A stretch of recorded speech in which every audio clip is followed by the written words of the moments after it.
What's going on, everybody? Welcome back for episode 41 of the Ready Set Shag podcast. I'm your host, the Shagsworth. I'm here with one of my buddies, I'd like to say. He's one of my friends. We've done a lot of stuff together. We've met a few times. We've been on plenty of shows. He's been on my panel show, the Midweek Hump, a couple of Wednesdays. And he was the very first guest on this podcast nearly a year ago. And now he's back 40 episodes later. The man, the myth, the legend, Black Garrett. What's up? Yo, what's going on? The very controversial. You do a lot of controversial interviews here, so it's only fitting that you bring me back. Yeah, I'm very controversial. I've been told. What's so controversial about my? I mean, I feel like I can't explain it. It's just one of those things. What's funny? People say they're controversial, but I don't really have any skin in the game of the us versus them fight, and as an interviewer, you really shouldn't, because like, if you're going to interview, if that's the goal is to interview somebody, you shouldn't have that kind of bias going in. Right. I mean, don't get me wrong. I think early in my career, I'm talking about Flawed, by the way. I hate Flawed. Right. Yeah. Trying to say. Like, me and that guy try to fight all the time. That freaking guy, man. I mean, it's just, never mind. I'm not even this. You don't even bring it up. There's probably children out there. Right. But no, welcome back, sir. Like I said, you were the very first person that I thought of to have on this show when I first started. And now, 40 episodes later, I feel like I'm starting to get the feel for what I want to do. And talking to people that I don't agree with is definitely one of those things on the list. And you brought it up right away. I think it's just an important part of, I don't know, if people are going to be in the commentary space, which you and I are mixed in with, I think at some point you got to cross the streams or something like that.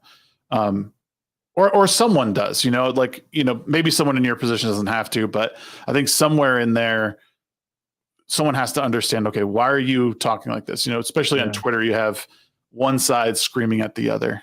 Dude, so tiring. Right?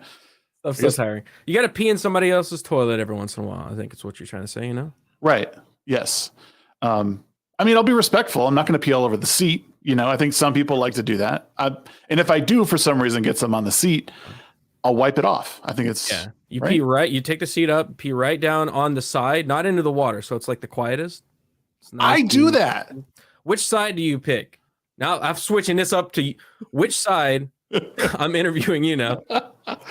The right side. I think it's because I'm right-handed. Right? Yes. All right. That's the target. What's funny is my wife says, "Why do you do that? Just pee into the water. Aren't you supposed to pee into the water?" I was like, "No, it's stealth mode. You hit the side." Why do you think it is? Because I don't know. I don't know why it is. Maybe it's just shame. It's deep shame I don't know. I do it, like, especially when I'm done, like tonight, after I get done, like, streaming and like playing games or whatever, I'll go upstairs, I'll go to the bathroom before I go to bed. I'm like, I don't want to hit the water because it's too loud. I think it's too loud. It's going to wake everyone up. It's annoying. Yeah. Annoying to me. Every once in a while though, I'm not going to say like I do that all the time. Sometimes right in the water, you want to make that. Right. You're trying to clean something. You got a power washer going. Power washed it off. That's right. Yeah. Dude, one more. We got one more. Bang. Yes. Okay. Just getting things done. This is the first thing off the top. Right. we talk about. No, I mean, well, for those, I mean, if you're listening, for people who are listening who don't know who you are, give them a quick rundown of where you kind of been. You've been sort of all over the place the past few years.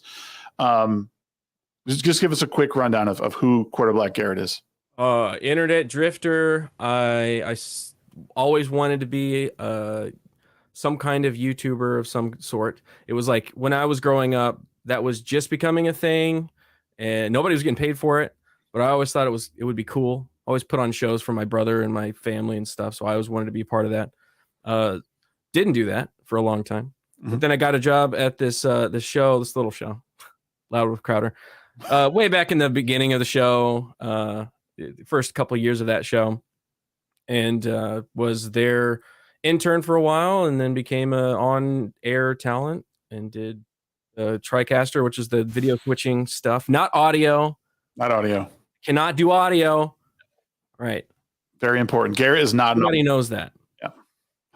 Just know that. And then I left that show to join Nerdrotic and do more pop culture stuff because I was just getting so oversaturated with all the politics. It was after 2020. Yep. It was like, okay, 2020 was like so much stuff. I went to Chaz that year. It was I'd already kind of checked out by that point, but it was just like, okay, time to go do something else. And I've been with Nerdrotic for like 2 years. 2 years. 2.5 years, and doing my own channel along the way. And then I started another thing with Dave Landau called Normal World, where I host that show. It's a talk show. And, a lot of people ask me that question. They're like, people in my life, I meet somebody new. It's like my sister-in-law's husband or whatever. And they're like, what do you do? And I'm like, everything. I don't know. I'm an editor. Like, that's the easiest thing, because I think people know what editing is. They're like, I'm an editor. I understand that. But if you're like, I'm a host that does content creation, and then they're like, well, what's that? Yeah. Or they're like, yeah, okay, sure. Yeah, you have a video, like a channel that does nothing. Like, no, I make enough bread to feed my family. Like, that's a legit job that I do. Yeah. So I just say editor. That's the easiest thing. Yeah, I stopped telling people about like this. I'm like, oh, I do a podcast every now and then, and that's about as far as I go, because people know what a podcast is. Yeah. And because I don't want to explain like, oh, I do like YouTube and this, and I want to, how much, I don't want to explain that this is a hobby. It's fun. Like I run a podcast, easy peasy, lemon squeezy. People get it. No, it's you are certainly a jack of all trades. You do a lot. I would say your schedule is about full right now. Yeah, it's massively full. And of course, when it's really full, I do one of two things. I go, I've got to just not do anything every second that I can possibly do, or I have new ideas of things I want to do, and I start to try to do them. That's like my problem with my stupid like artistic brain. When I'm in the point where I cannot take anymore, I'm like, yeah, but I'd really like to do this thing, or like that, or do that thing, or do that. Like, yep. I wish that was not a problem. Oh, I go through it constantly, and even having 5 grand mal seizures in the beginning of the year, like that should really put me in my place of like, just slow the F down, man. Yeah. But I'm like, no, I gotta ramp it up. Yeah, I gotta do another show. I gotta write a novel. I gotta play games, and I gotta like whatever. You know what I mean? It's like, no, you don't. Like, just chill out. It's okay to not do something sometimes, right? Like, but I'm like seizing the day. I'm grabbing everything that I can, because like I'm always looking forward. Like every time I have a job, I'm thinking, okay, how long is this job going to last realistically? How long can I expect it to last? What can I have set up that might be ready if I need to jump to something else? Because, I have 4 kids. I've got to be like always ready to jump to something else just in case. Right. And I'm like completely desperate to not ever go back to working ever again. Like, that would be horrible to have to actually work at a real job, because I hated it so much. So I'm like, how do I continue to maintain this and be able to make stuff that's fun that I get to do and still feed my family? It's like, I was going to ask you, how, like, you ever worried that like this that you're doing now, like YouTube, like ends? Like, how do you keep it moving through the years? Because I feel like all of this stuff is really cyclical, like, that's the first thing I always think of is how do I future-proof this in a way that like I don't have to worry in 5 years that all of a sudden this is going to dry up and I'm going to have no chance of making money at it, No idea. I'm still figuring that part out. I'm building. I feel like I'm building a skill like editing that is pretty universally needed, especially now. There's so much more editing work now than there was 5 years ago or 10 years ago or whatever, right? Because everyone's making content, everyone's making whatever. So you can. I'm pretty confident if I needed to, not that I ever would need to leave and do something else from like Nerdrotic or Normal World or whatever it is that I'm doing, I could probably take that skill and do something with it. I can go, hey, look, these are the things that I've done. These are the edits that I've done. this is what I'm charging. So like, I think I could do something like that, but still like, that's like the most basic of that. I would like to just not have to do that. That would be great. If I could just chill Yeah. and make money, like how do I get into, I'm trying to get to that point. I'm trying to set up to that point, Right. Well, cause like things right now are on a fairly decent cruise control where you're almost like in your dream job where Right. you Yeah, do absolutely. work. There's no doubt that you work. And there's days probably where you're like, oh, I got this fucking video. I don't really want to do it, but it is fun because at the end of the day, everyone's super stoked on it. Yeah. Yeah. And then I get to be on this show and this show. And then, you know what I mean? Like in some regards, I envy you in that you get to talk to so many people. You know what I mean? Like, but it's, that's what I mean is like everything's sort of on this like cruise control for now. You don't have to do too much of the monotonous, oh, okay, here's another project I got to edit and right. Yeah. Stuff that I'm not interested in, but like everything I do, I'm for the most part interested in. There's like I think the only aspect of the content that I do that I'm not interested in is talking about politics and like some stories on Normal World, but like I'm there with Dave and Angela and I'm hanging out with them. Like that's really what I'm there for. Like 100%. If it was like you just have to sit in a room and that's all you do, I would prefer that if we could just sit in a room and chill every single episode. But it's like, I get it. We got to talk about stuff that people care about. Right. So sometimes we talk about things I don't really give a shit about, but like I'll make a joke on it or Dave will make a joke and we can hang out. So like even the stuff that I don't enjoy doing, I still enjoy doing. I'm not taking calls. I'm not building a deck. I'm not mowing somebody's lawn. I'm not, like there's things I can go in the back of my own job history and go, okay, I'm not doing that. I'm not doing that. This is so much better. Right. You're not out in the sun like 10 hours a day. Yeah. Yeah. Yeah. Which I feel like I should probably be more active in the sun, I mean, this artificial computer light doesn't do me justice, but I actually have a good tan going right now. I'm pretty proud of myself because I've been touching a little grass. We took the kids and the wife. We all went camping this past weekend. It was nice. like 2.5 hours away. It was a long 2.5 hours because the camper we have it's an 89 like Winnebago. It's not new, like, Winnebago, man, Winnebago. Yeah, like classic. Yeah, it's legit. And we drove. We drove like through like rural Utah and Wyoming, and then you like back down into Utah again. But it was like just beautiful, man. Like at night, quiet, nothing, stars everywhere. Yeah, like it was. And then during the day, we got a little rain, but like just the sun was out. It was good to like get out and not be in front of the computer. I don't know. I feel like I've been doing that more lately, and it feels good to disconnect and then connect when I need to with people. I mean, I hope people do that more. Like I think that solves a lot of problems at the end of the day. It's like just disconnect and stop looking at Twitter. You'd probably be a little happier. Yeah, I was watching a Mudahar podcast. Do you know Some Ordinary Gamer? He does videos on basically kind of like the internet culture and whatnot. But he made a great point when all that stuff feels like it's everywhere, the drama is coming at you, like even if he's the target of it, because he was recently, he's dished it out too with like Az. He was not very kind to Az, which I was not cool with. Yeah. But when he said that it was like happening to him, all he did was just put the phone down. Like that's all you have to do. All of that stuff that could be stressing you out, and this is including drama that you're not related to, drama you are related to, political drama that's going on, all that kind of stuff. You just go, okay, and then it's like it's gone. If you let it, you can let it really like sink in and get in your brain and really like mess you up. Like I've seen that so much. That's kind of part of why I left doing straight political, like the minutia of politics every single day. Right. I saw it in my own life, like with myself, and then like my dad. He's like super into that kind of stuff, and he was just always depressed about it. Like since then, he's gotten better about it.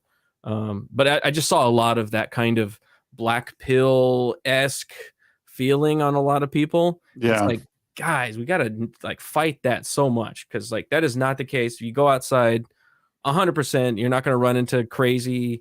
I won't say the words, but the month of, You're not going to see Fauci doing stuff. It's like when it did affect your life, like the coof and whatnot. Yeah. Those are horrible things, and it happened. It did happen to my dad. He almost got fired, but he even in those moments, you can still step out and spend some time with your family or spend some time with your friends. Like it's not the end of the world. It is some things do that are horrible, but you can also step out of that sometimes and trying to get a better perspective on things. Be grateful for the things that you do have. Most of the time, Right. you when you are grateful for things that you do have, you realize that it's a lot more than you thought they were. Yes. There's a lot more than you thought.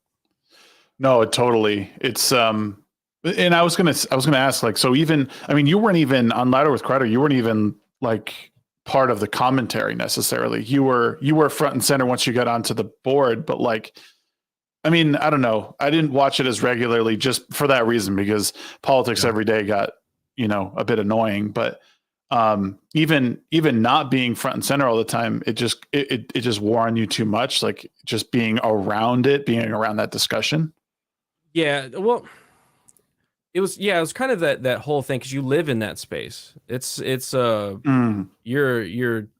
scrolling Twitter for that reason. You're looking for articles for that reason.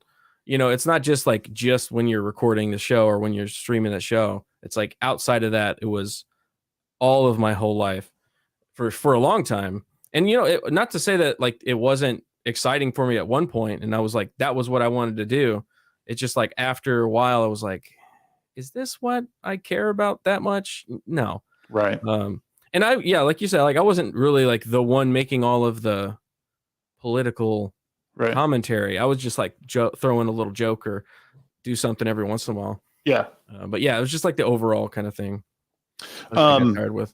There was an interesting, Arcusel had an interesting question in chat. He said, how do you deal with all the dumb drama? Don't just say ignore it. That's the easy answer, which it's fair.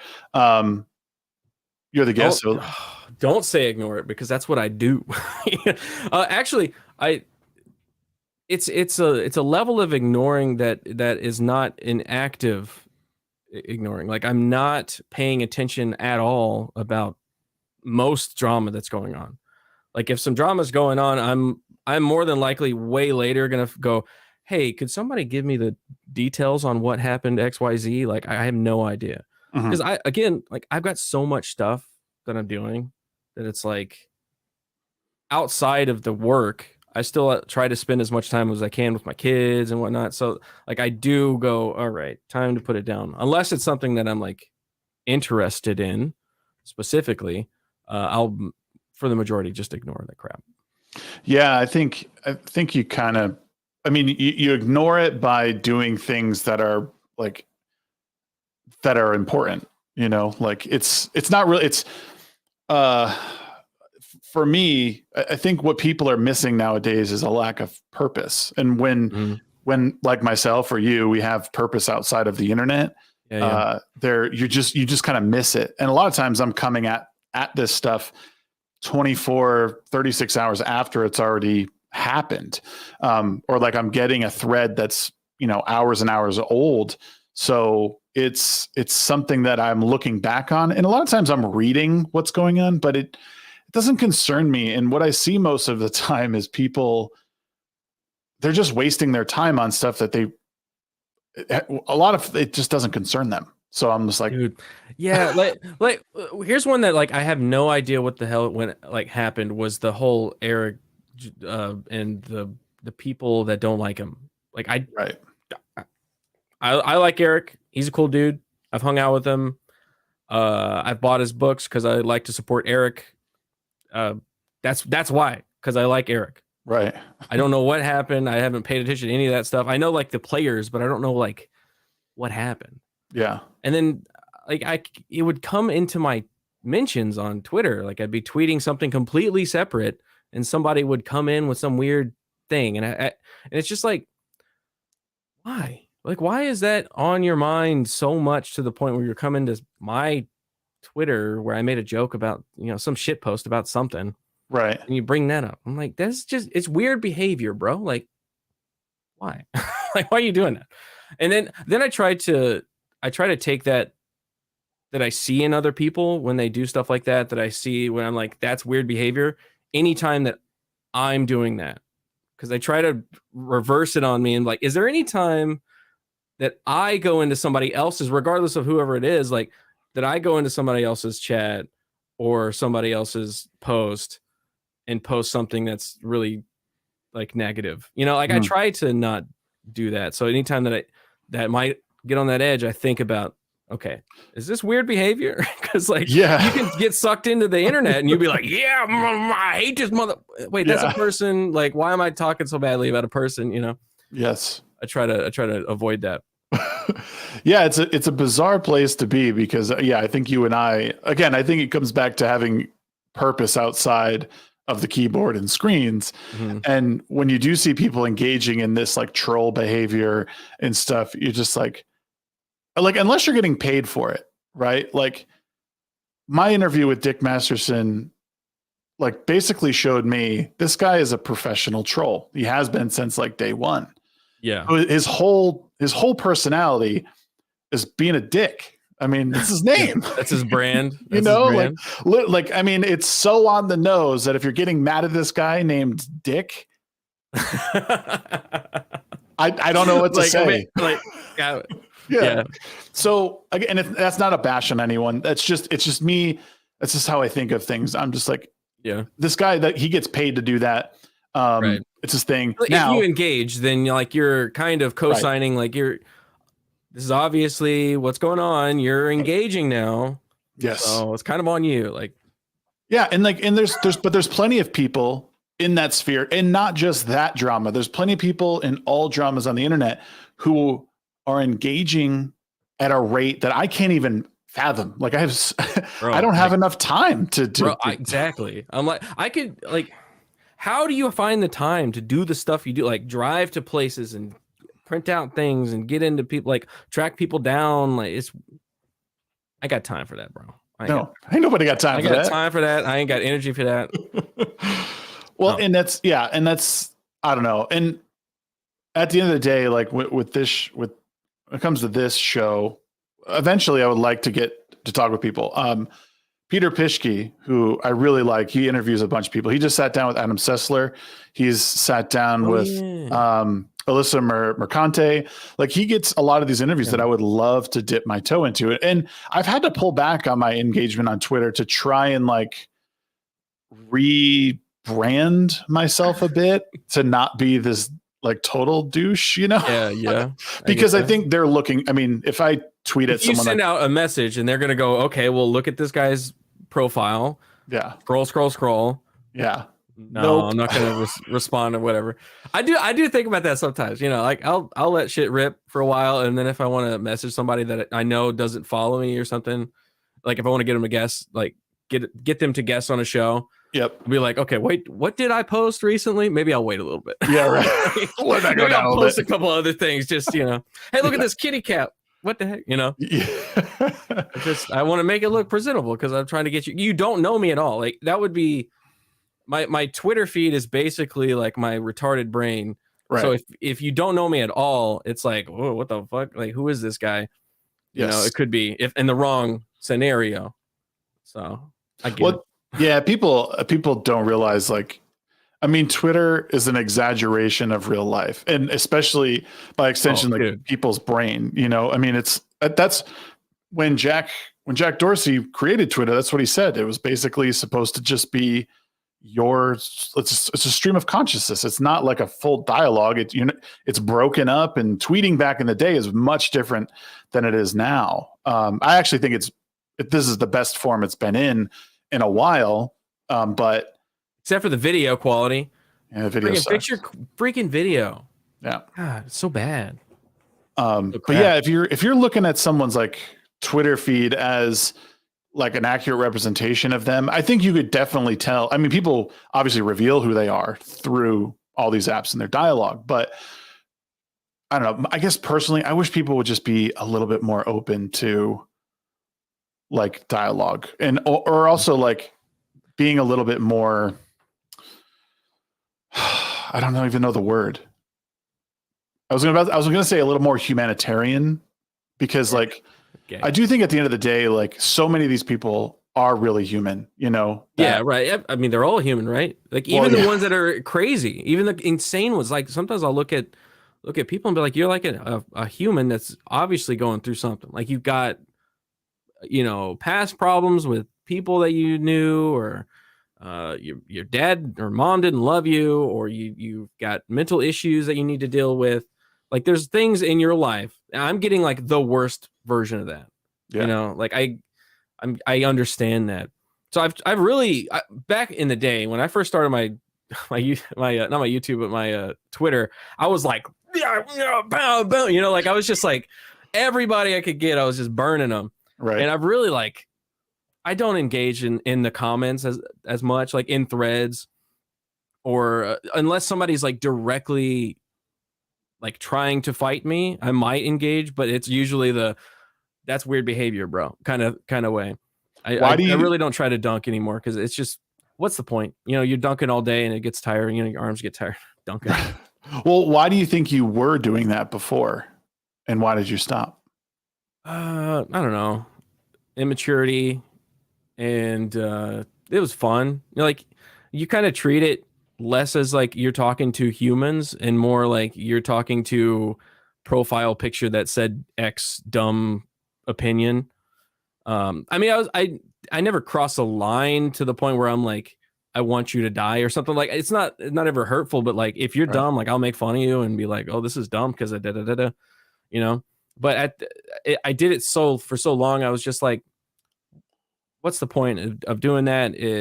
You're never gonna, even if you're like trying to argue with them and give your points, like they're never gonna really understand because you're not having a real conversation. You're having this Twitter post conversation, which is not real. It's a version of reality, but it's really not. It's like this weird dichotomy thing. So you're not getting your full thoughts out. You're not reading other people's faces. It's all text. Like back in the day, that's what I don't understand. Like back in the day when we all got phones and we started texting each other, what did everybody say?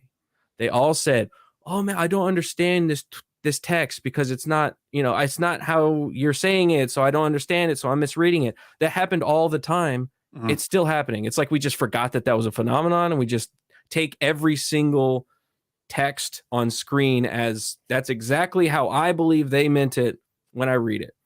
And we never stop to think like, is that exactly what, I saw that happens all the time. It's funny because I saw this really interesting. It was a TikTok. People trash TikTok a lot. There's a lot of cool, insightful stuff on there, and also just like cool techie stuff as well. But there was a guy basically talking about how one of the things we do as humans a lot is our assumptions of how someone else feels about what we did, and we make that. And I hate to say this, our truth.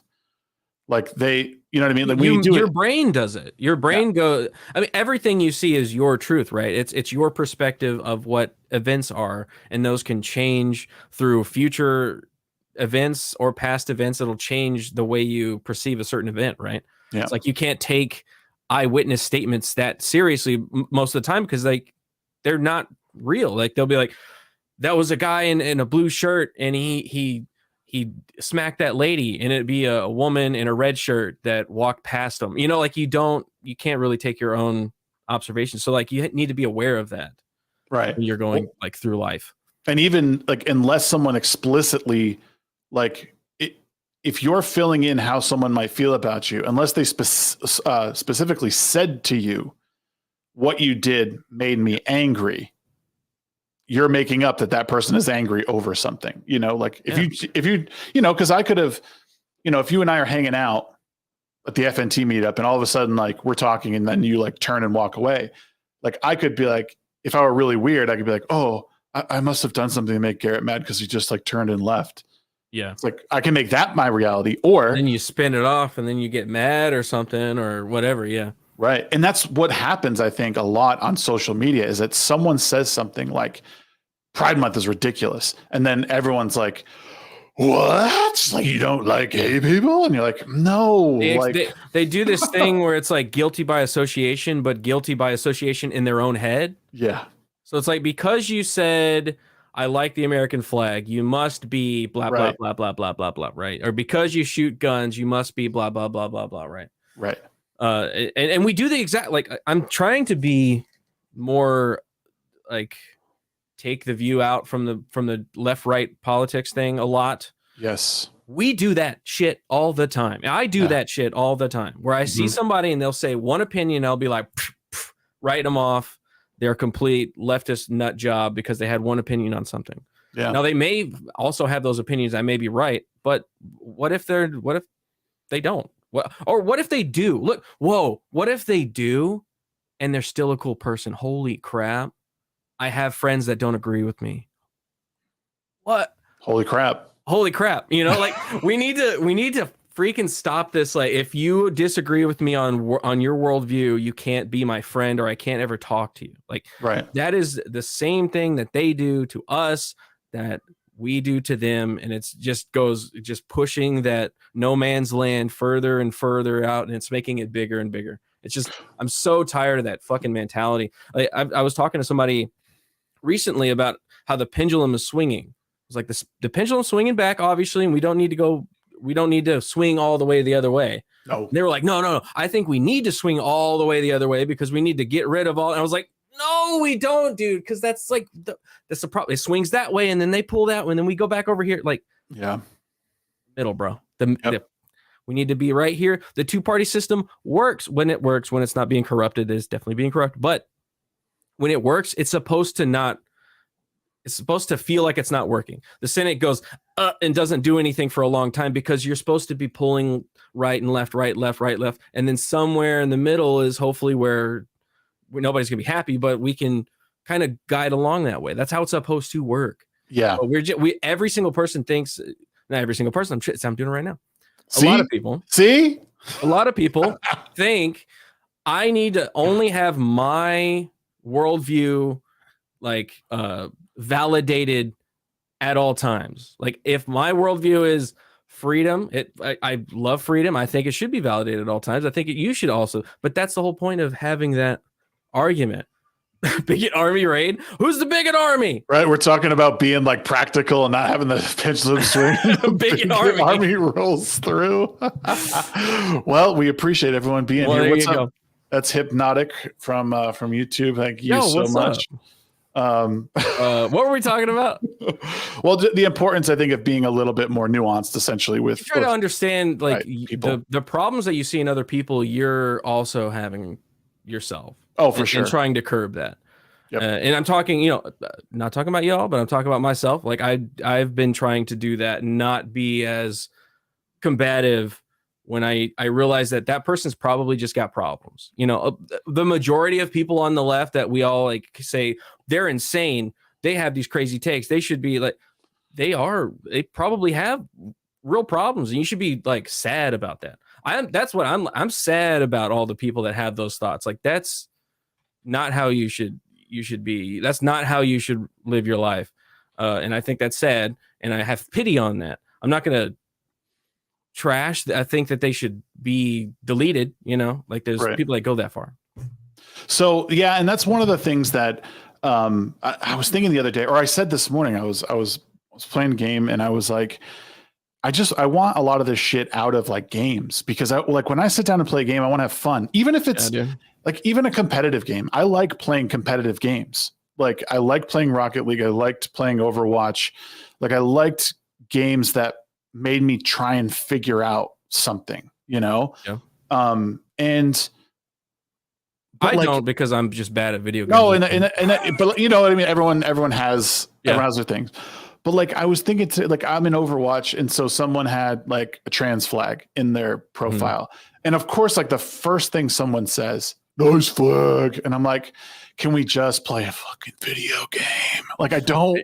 Why like, are we doing this? Well, the Call of Duty just did that for June. Right. They put the trans flag colors on bullets. Like, what? Right. You're so that's weird. That's really weird behavior. That's weird behavior, dude. Like, why are you doing that? Like, emblems, I understand, but like making bullet ammo so you could shoot people with that. I don't know, man. I don't. But I mean, hey, I'll see that I'll see that in myself and go like, I would love to see an American flag bullet. I'd shoot some American flag Dude, bullets. for real. You know, put some freedom in people. But then you got to do Confederate bullets too. That might not go over very well. I mean, hey, I think we should just give it to everybody. That if you're going to give it to one party, you should give it to everyone. Where's the Palestine bullets? You know they're fucking coming. Oh my God. This world is, it seems like this world is so crazy, dude. It's like you can't even have fun anymore. No, like no. There was an awesome video I saw. My friend sent it to me. It was Sam Kinison on stage, and he's legend. He calls up this woman. He gets this guy on the phone. Hey, is like Karen there? Is Karen there? You know how he is, just screaming. Yeah. He's like, oh, the guy's like, oh yeah, hold on a second. And she gets on the phone. She's, yeah. Karen, is this Karen? Yeah, who's this? This is Sam Kinison. You're on stage at blah, blah, blah. Kevin wanted me to call you because you're a lying, cheating cunt. And he calls her a cunt and on stage. And I'm just like, why can't we go back to this? Just have fun. Yeah, like, you know what I mean? Like, you don't take it seriously. It's comedy. We're all, you know. It's not the end of the world, man. Like, right. Shit can be funny. Have fun. You can have fun. Like the biggest lie perpetrated on people in the last 5 years, to me, has been that words are violence. We are here because we were convinced that anything I say could harm someone in the same way a trans bullet would. Trans camo bullet. No, like legit, like the words are violence. Words, like if you say something that means people are going to die. Like, right. There's X number of Black transgenders on the streets dying every day, and I'm like, is that directly because of words? Because if they are, then that person is unstable. If you're Minecraft deleting yourself because of words, then you need to like assess your outlook on life and why those words affected you to that point. And like, you need people around you that are not doing this.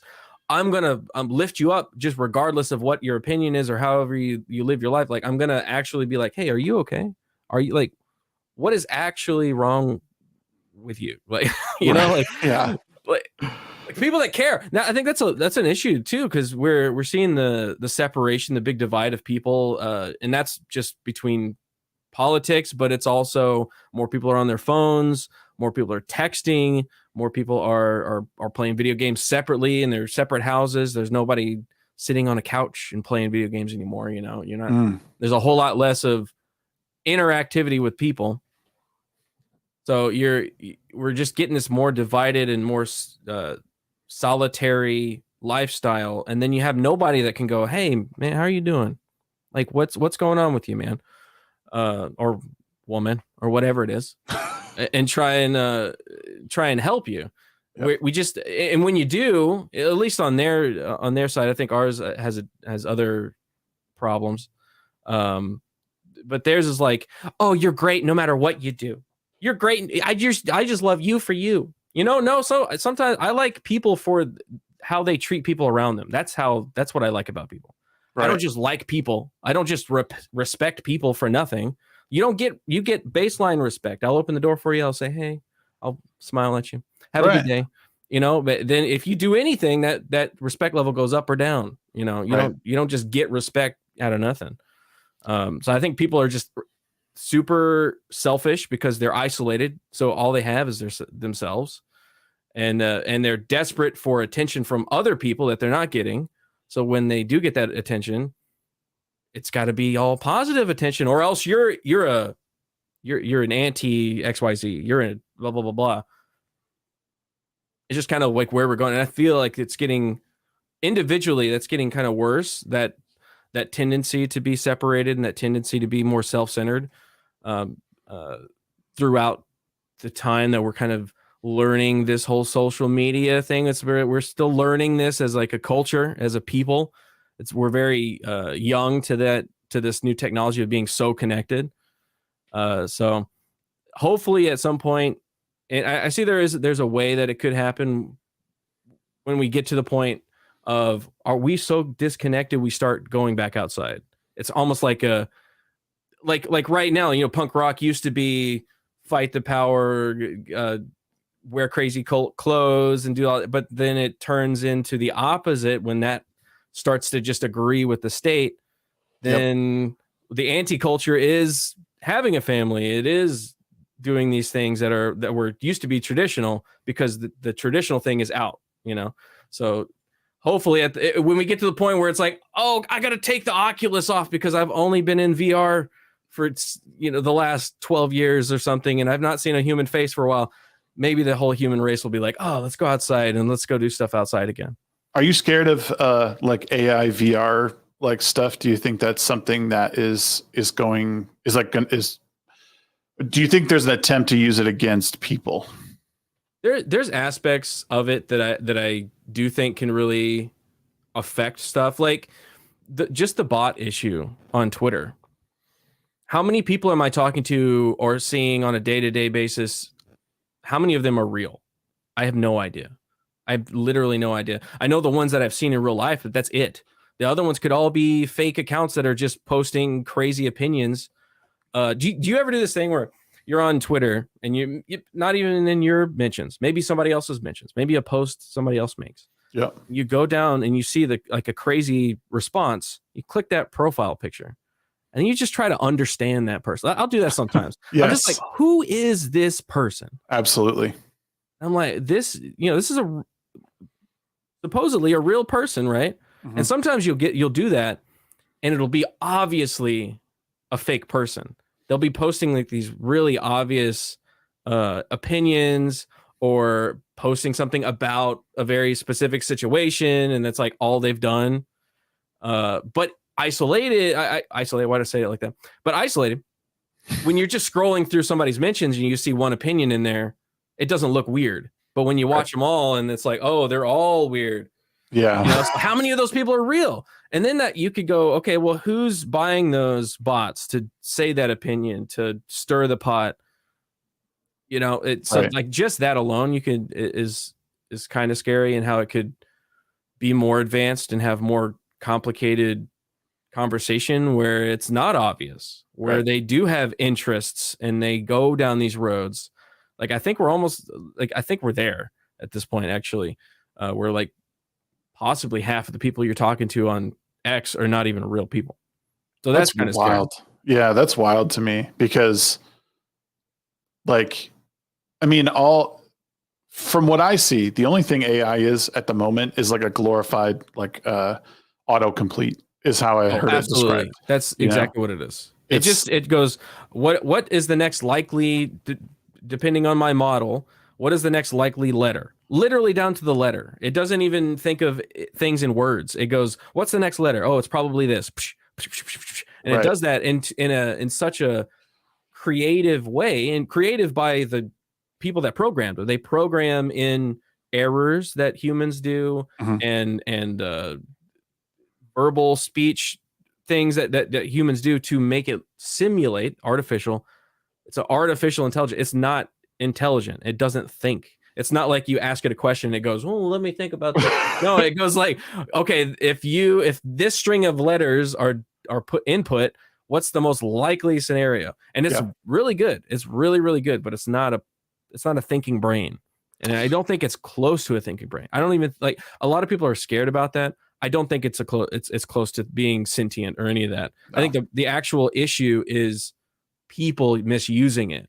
Yes. To cause some kind of harm. I think that is the only thing. One of the coolest things, there's a great what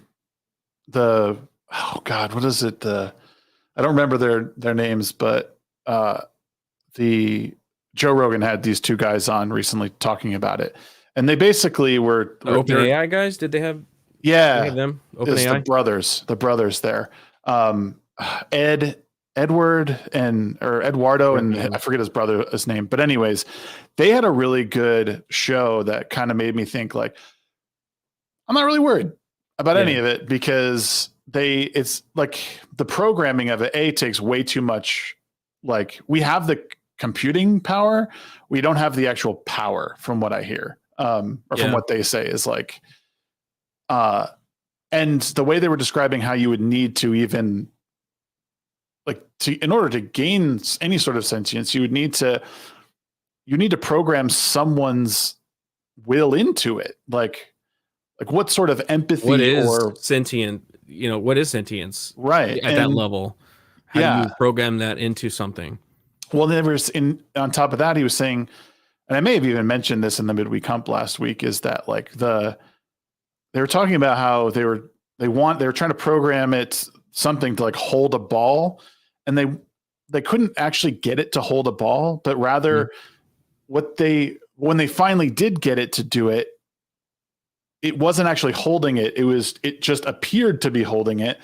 It's an illusion. So, yeah, it was all an illusion. Putting it in front to make it look like it was holding it. Right. It wasn't actually holding, because it doesn't understand that. Yes. It just tries to get as close to what it thinks you want it to do. Right. Right. It's not a thinking thing, and I don't think it's going to be a thinking thing. I think there's something intangible about the human brain and the sentience, whatever it is you want to call it, soul, your inner self, right?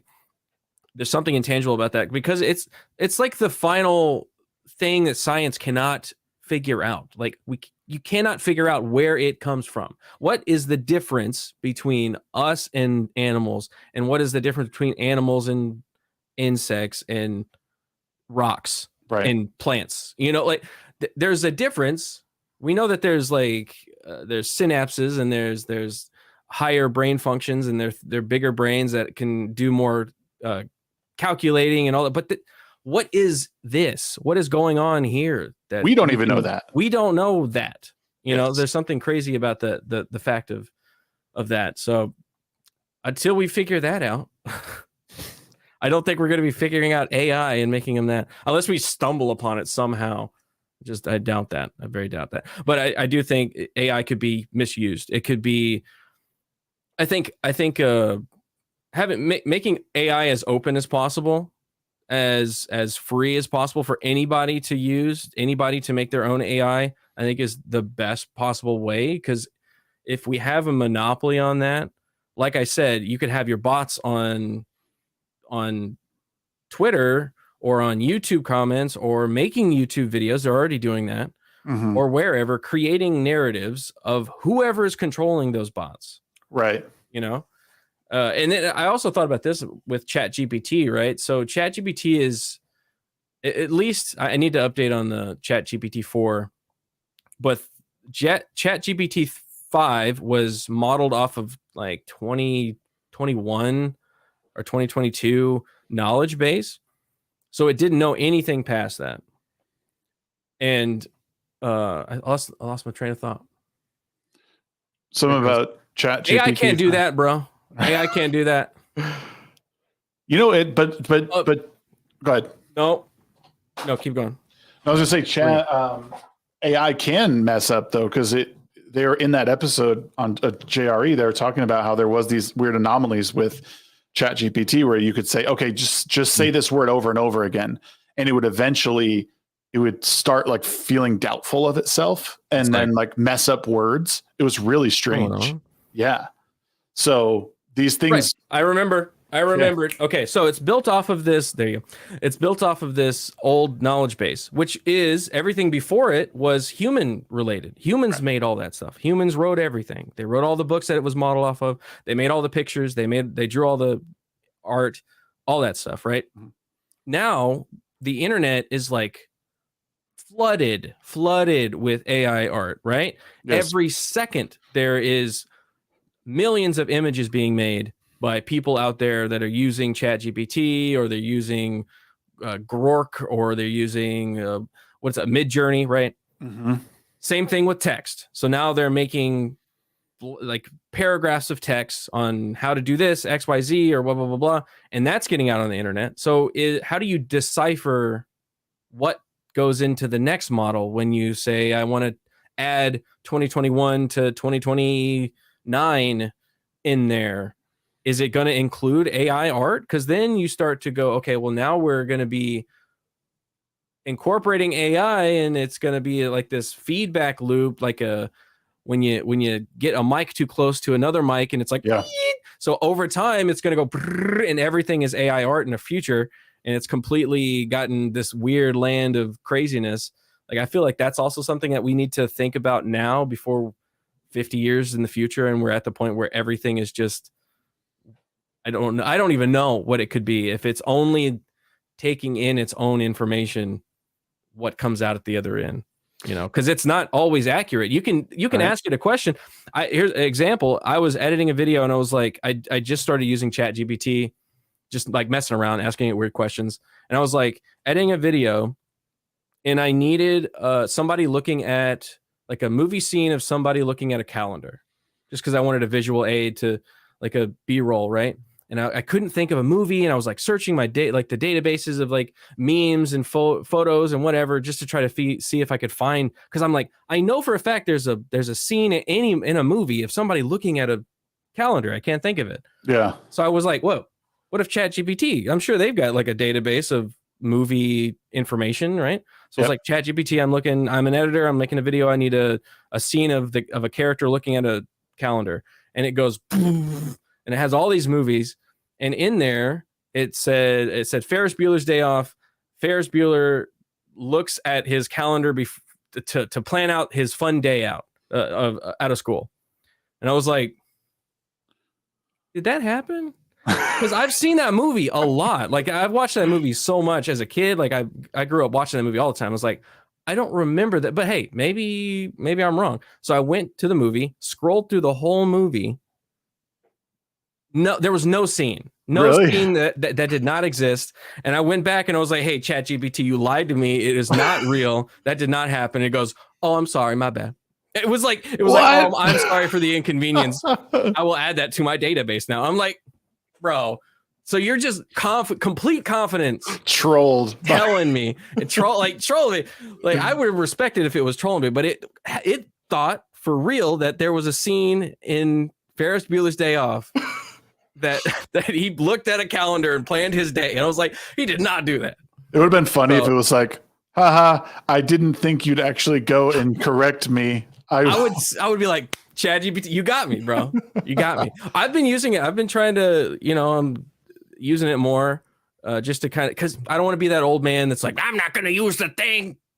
Don't be a Luddite. Yeah, I'm trying to use it just because it's fun. I'm playing with the kids. Like, there's a story game on there where it will, like, you give it a scenario and then it'll just like make up a story and it'll go, what do you want to do next? And I'll be like, oh, what do you want to do? And then I'll ask them and they'll, oh, I want to do this. And I'll put it in there and then it'll make a little thing.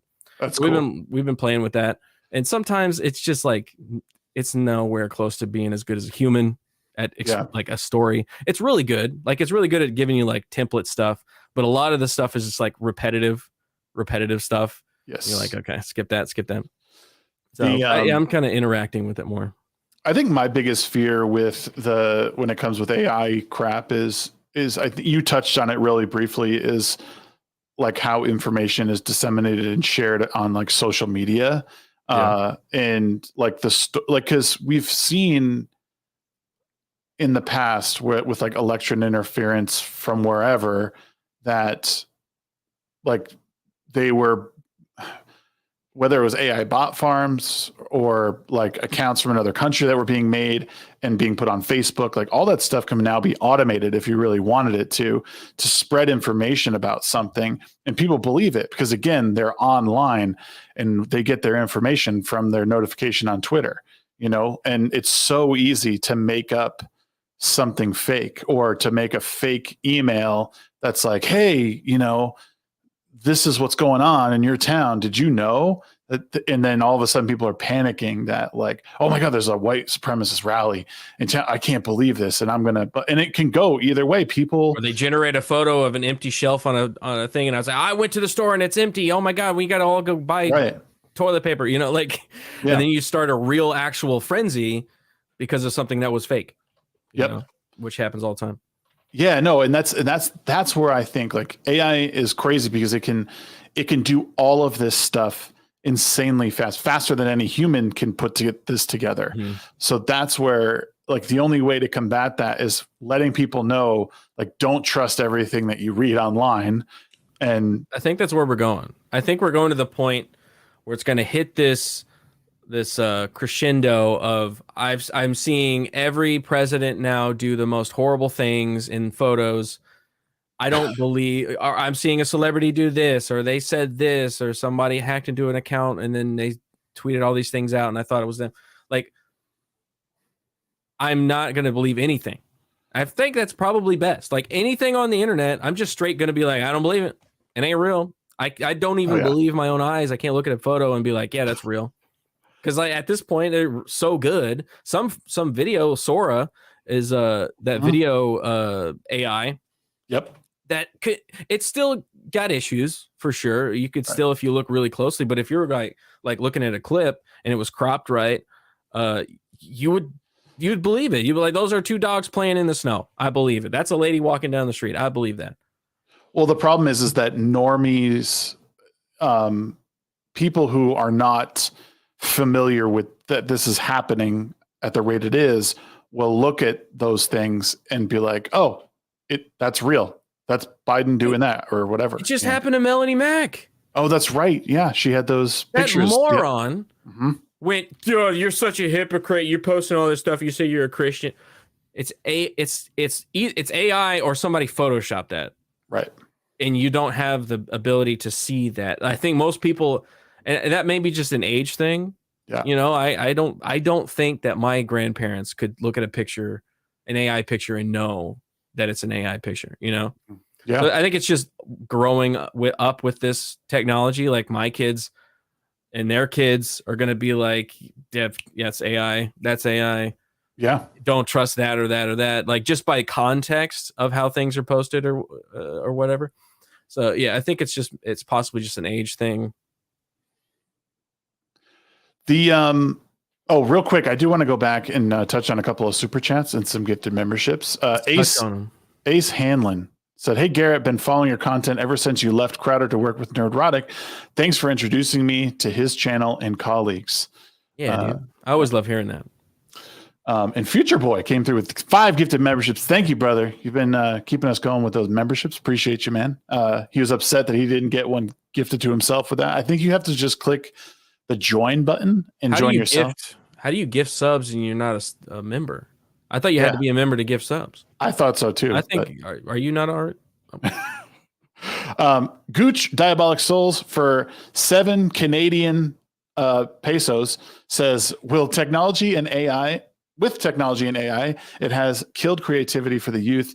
It's a lost art. So how does society revert back to basics for kids to overcome failure?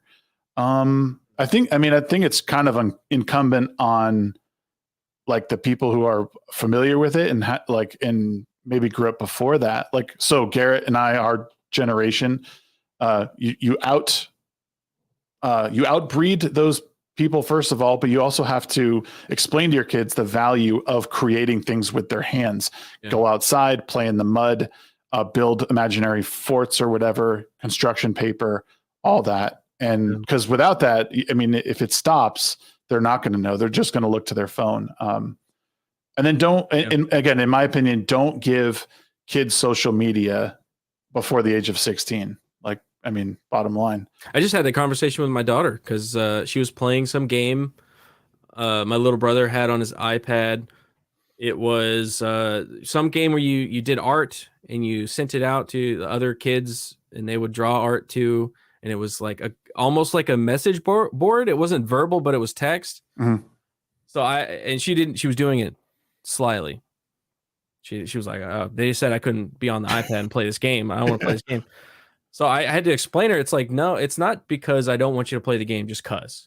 Like, right. It's because I don't want you to be on the internet because the internet is possibly a dangerous place. Like people can trick you really easily if you don't know all the little ins and outs. Like I grew up with no internet to now this. So like I've seen the pitfalls along the way, the chain letters, the things that'll get your account hacked and stuff. So, you know, like they don't know that. They're just going straight into this massive world of the internet, having no clue. They're just like, it's just a game. I'm talking to kids. It's like, maybe you could be talking to like a 45-year-old. Yes. With a voice changer. And she's like, they can do that? Yes, they can do that. Mm-hmm. Yes. Ryan Montgomery is a really good resource for, it's someone you should probably have on Normal World, actually. Ryan Montgomery. He's an ethical hacker who does a lot of YouTube shorts about how to combat like identity theft and not getting hacked and all that stuff. Jim Browning, I think, or is it Jim Brown or Jim Browning? He's based in the UK, and he does the same thing where he'll hack into hackers like call centers and mess with their stuff and delete all their chat favorite history with all the people that they can call. Yeah, I love that guy. That guy's great. Yeah, dude. I mean, really, the bottom line, the answer to this question is how do you revert back is not ever stopping drawing on paper. Using your brain. Using your brain. And like we said earlier, you kind of have to just unplug.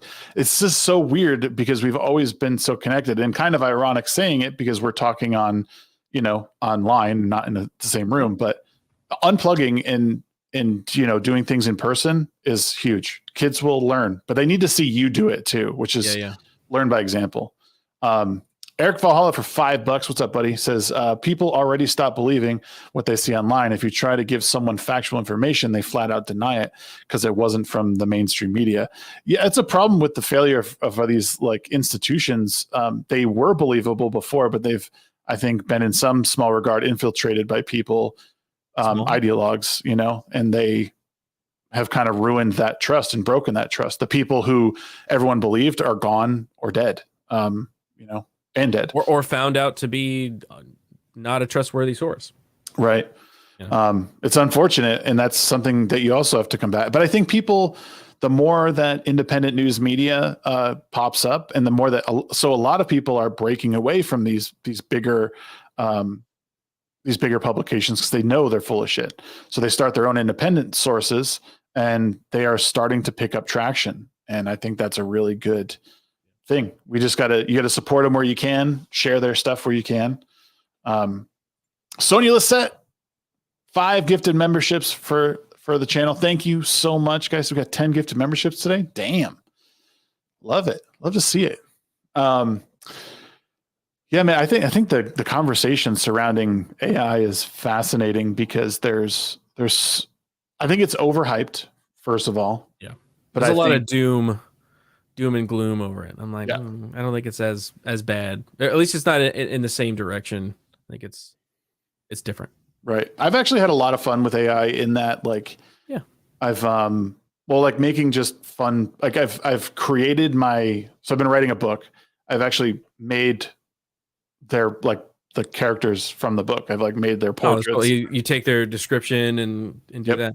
Yeah, I love that kind of stuff. I think that's a way to unlock the ability of people that don't have the time or the skill to do certain stuff. Like, I'm not a great programmer, but I could go in and make something fun, help with the help of one of these AIs that can go through and help me code.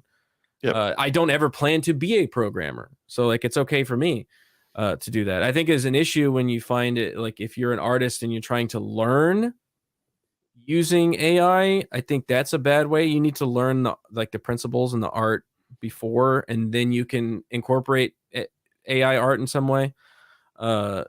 If you want to use it in a I guess a morally correct way or something, if you're trying to pass off art as your own when it's AI art, that's a problem. I see that all the time on Twitter, people pretending it's their art. And I'm like, this is AI. Just be real. If you just hey, I'm just making AI art and it's fun or whatever.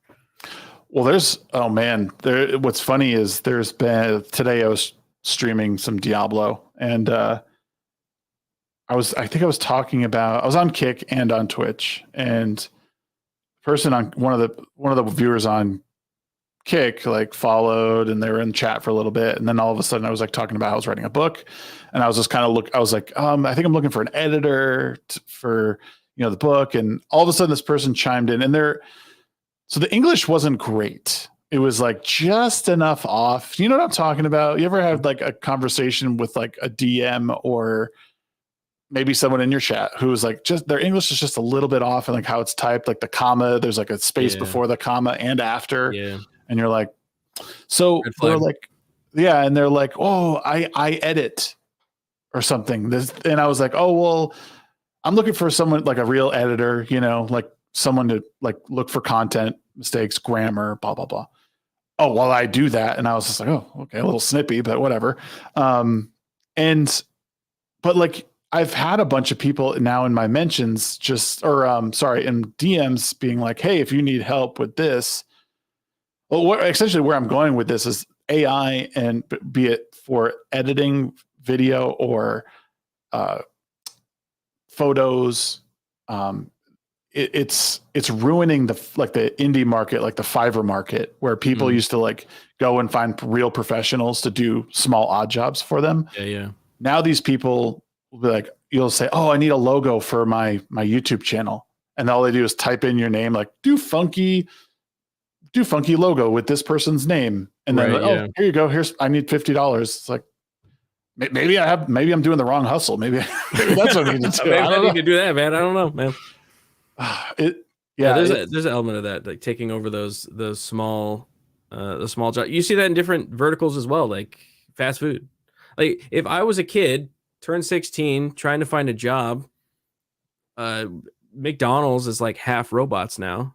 Yeah, they've already opened up a McDonald's that's fully automated.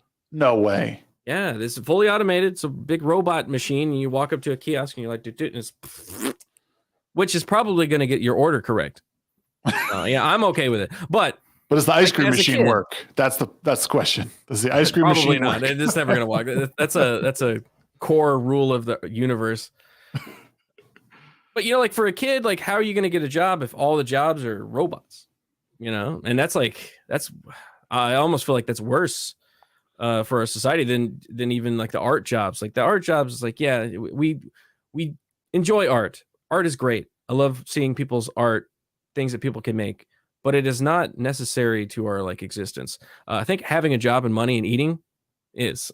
So like, how are we going to deal as a society with when we have no entry level jobs for people? Is it going to be a positive? Is it going to be like you are able to do other stuff with that time? I don't know. How are you going to get money, bro? Well, the argument for like automation and stuff like that has always been like, well, who's going to take care of those machines? So it kind of shifts. True. You could take a training job where you're a mechanic on those robots. Right. My bigger thing is how people push for stuff like universal basic income. That's what ruins entry level jobs, in my opinion, is that now you basically are taking away people's need to just survive. Like you put it all on taxpayers and on the government dime, and it doesn't help them. It doesn't help them because then they don't try and do better than that. I know a ton of people, like people in my family or just people that I have observed. There's people that live in LA that get paid. They get paid like $700 a month or a week or something like that, but just enough for them to funnel half of that into drugs and then the other half into enough food to eat until the next paycheck comes in.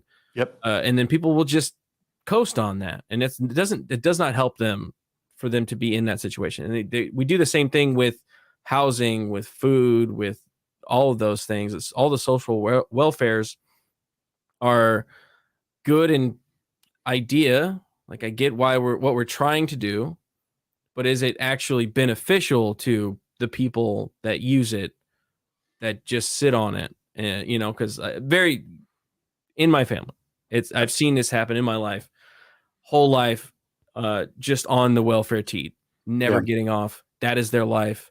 They never quit. And that's just sad. It's sad. It doesn't give you that I need to get out of this situation kind of feel. Like I need to feed myself. I need to feed possibly my family if I have that. I need to get out of this situation. If you're just, I'm coasting, you're just going to coast forever and never do anything with your life. Yeah, it's, and that's why like it sucks because I think everyone knows someone like that who is just like, well, someone's going to take care of me. I'm not going to do it. And I don't think it's as common as people would like to believe. I think most people want to take care of themselves, but why would you take that away? Like that I mean, the argument can be made that overcoming those obstacles are what betters us as people. Like my brother, I'm going to have him on a show. I actually talked to him recently. He's a recovering heroin addict. He went through, he was like, he had given up, like he just couldn't go on. And like whatever happened in his life, he was able to turn it around. And he was like, if it wasn't for me digging deep, I'd be dead in the gutter somewhere. If someone had just said, here's money, I would have taken all that and put it in my arm or up my nose or whatever. Right. And we're seeing that everywhere. Every large city, every big city around the country is that way. Yep. You can see the videos of people going down into these the hoods or the inner city, the deep inner cities where it's homeless just everywhere in tents. There's a great video from Brandon Buckingham. He went to not LA but Las Vegas to talk to the tunnel people, the homeless that live in the tunnels under the casinos. And he talked to a few really great people. And their issue wasn't that they were crazy or they were just living off welfare. Some of them were just like, this is how I want to live. And you're going to get that. And some were, a lot of them complained specifically about getting ID. Like they couldn't because of all the bureaucracy. It's almost like when you lose an account on like Microsoft and they're like, hey, reset this account. And you go to reset the account and then it errors or something too many times. And then it's like, too bad. We've locked it out for your safety. Right. Like they can't get an ID because they don't have their birth certificate. And when they try to get their birth certificate, they can't get that because of an ID thing or whatever the scenario is. But like almost all of the people he talked to down there had that issue. So there's a level of that too. It's like you get sometimes people that get dropped and they want to get out of it can't because they're stuck in that loophole red tape. And then they go, okay, well then screw it. I'm just gonna give up and go back down, into the tunnels or into whatever drug it is that's on the street. That's a really good point. It's so hard to get out. No, and that's a great point because I don't think people realize that. There's a lot of people out there, like you see your Candace Owens and your, all these like crazy, not crazy conservative, but like a lot of the conservative commentators will be like, just pick yourself up by your bootstraps. It's all your fault. Like don't put, but like there is issues with like government bureaucracy that are totally fucked. And like you said, like I can't get my birth certificate. I can't get my license. I can't get all this stuff. It does really put people in a bad spot where they're stuck in this horrible feedback loop. Just like you said, you're locked out of your account. You're locked out of your whole existence. And like nothing's perfect. And I think the other realization or the other part of reality that people don't realize is that like not everyone gets out of this alive, which sucks. Yeah, it really does suck. There's a lot of people that take it on the chin their whole life. And you got to be grateful. That's why you always got to be grateful. You go back to being grateful, like, oh, thank God I have the things that I do have, the family that I do have, the job that I do have. You got to be grateful for those things because, not like you just said, not everyone gets out. Sometimes it doesn't work out. And because that's life. It's a hard pill to swallow. And like when I talk about stuff, like when I engage people on my TikTok debates, like they come up with these crazy arguments sometimes. And there's like some of my answers are like, not everyone, that's the answer. Not everyone gets out of this alive. Like life isn't perfect. It's not all sunshine and rainbows. Like someone said in the chat, like, Eric said the roads are riddled with potholes and are objectively flawed. Now, like I take this like figuratively, not necessarily literally, but like literally life there's full of things that will make you stumble and it's not perfect. Some people get through really easy. Others don't.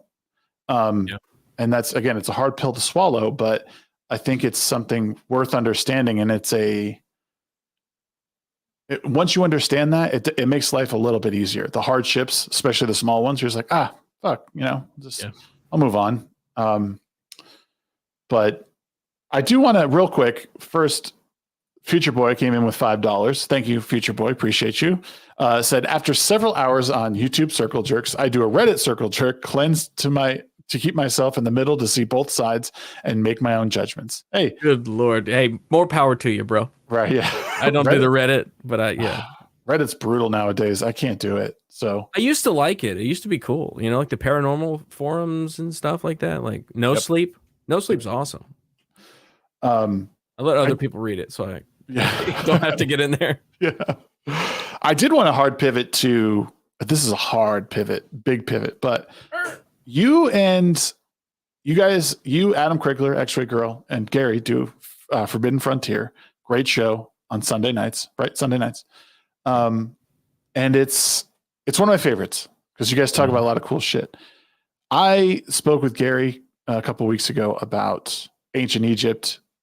I want to hear your take and what you think of the pyramids.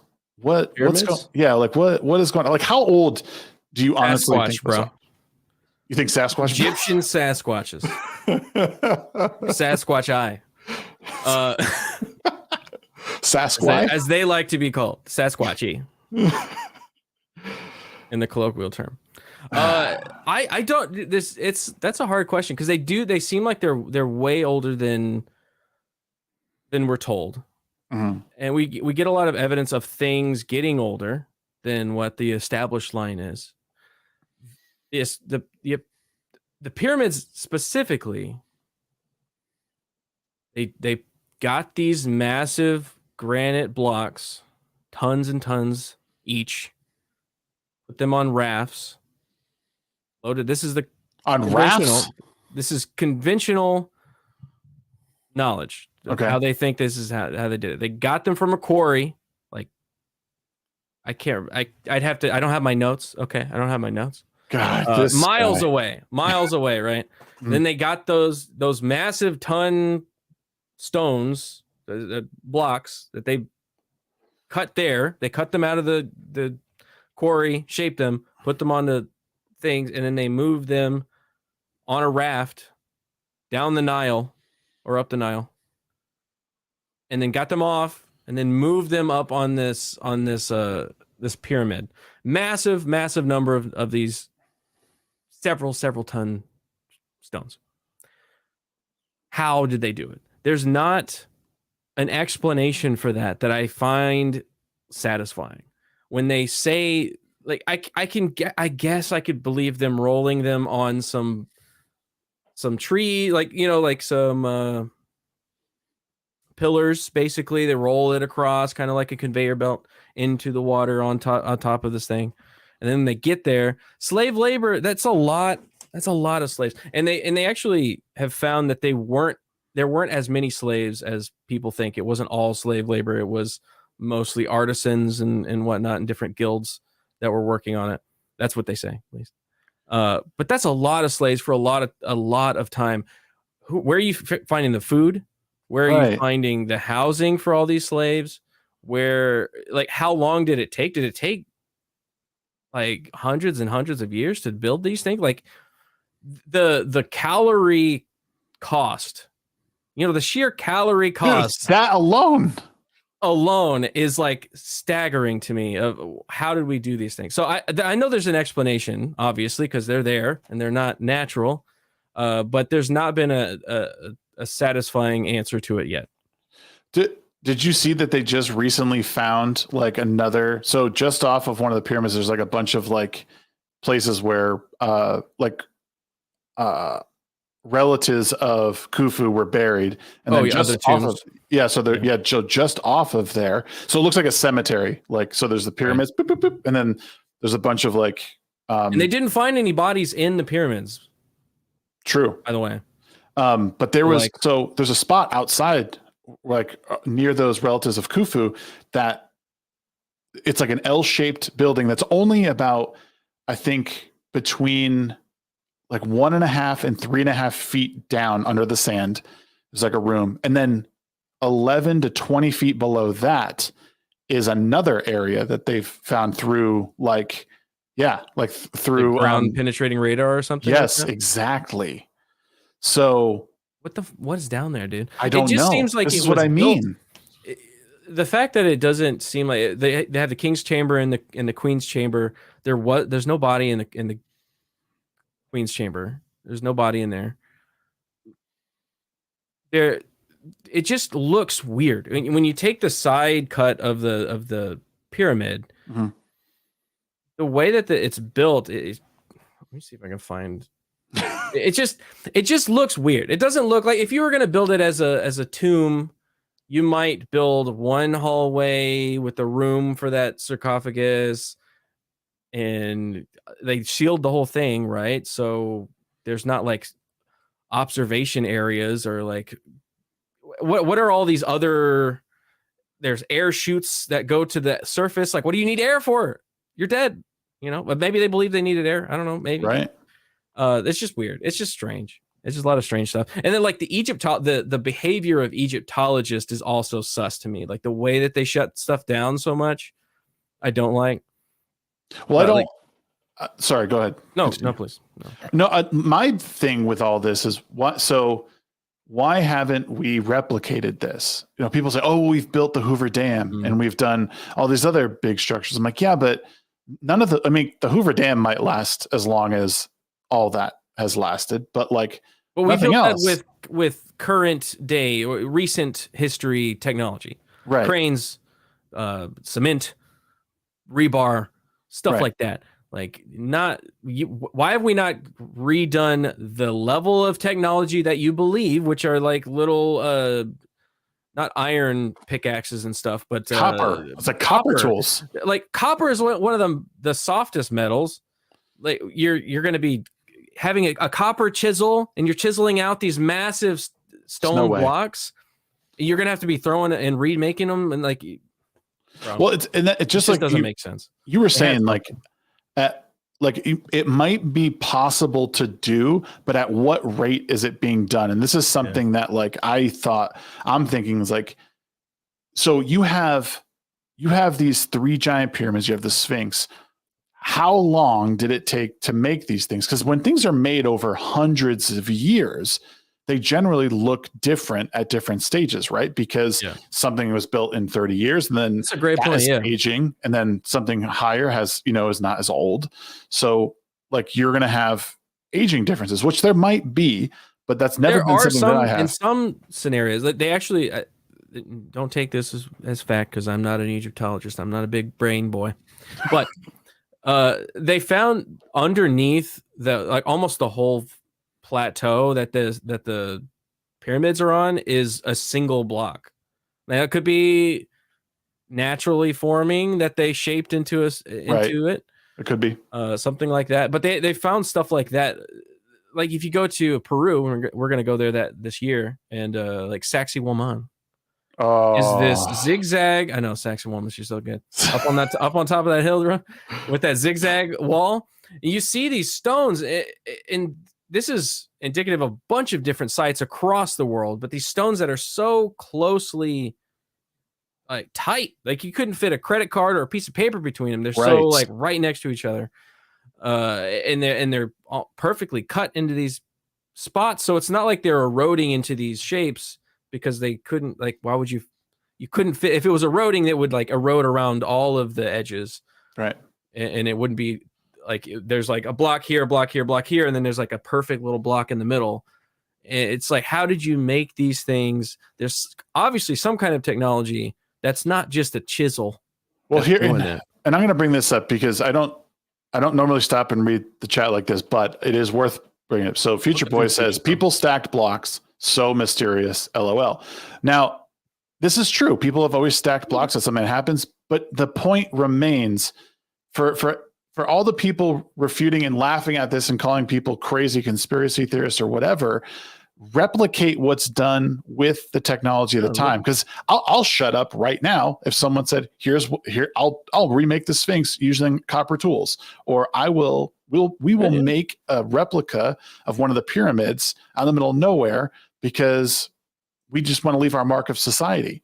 I'd love to see that. I saw that there's this one guy in the middle of somewhere, like in the Midwest. He's trying to figure out a way that they may have pivoted these massive boulders on like little pivot points. Like you put a little rock and you can maybe like wobble it around and then move it, and then you could pivot it up, and then by shimmying wedges underneath, like up, and then you shimmy some more, and then you up, and you shimmy. And it takes a long time, Right. but maybe that's how they did it. Like possibly, but just I don't know. It's just like I don't have a. I've never seen it myself, and I don't know. Well, that's just it, though. Is when you do it that way, like I get, and this is something fun to talk about, because like we live in a completely different time than that. Our life is made of distractions. Like, but at the same time, back then, you're still like their whole life is how do I survive? Yet they made these gigantic. Like not even funny how big these things are. That's insanely large. Yeah. To have that kind of, again, calorie cost that you can burn on something like that. Exactly. It's wild. It's insane. And I wish we would try and replicate it. Yeah. And I want to, Cam Raid, what's up? Oh, what's up, Camelot? Good to see you, brother. Appreciate you, man. Holy shit. Hey, double raid tonight. Double raid tonight. Everyone, it must be the beard or Garrett. I don't know. Maybe it's the black guy in the chat. Respect. We're talking about ancient Egypt, so feel free to chime in. Whatever you got. Whatever it is. Yeah, I definitely don't think it's aliens. So I don't think it's aliens. I don't think aliens have ever actually gotten here. You don't think so? No. I think there's a possibility that there are aliens out in the universe, just because sheer numbers of Goldilocks planets and the possibility of other species not living the exact same way we do, right? We have them that live on our planet. They're called fish, right? So maybe they breathe a different thing. So even that opens up more planets out there, right? But my argument on this is the time and in the vast amount of time that there has been, the likelihood of one of those planets being advanced enough at the same time that we're advanced to get across space and time to us, I think is just very low.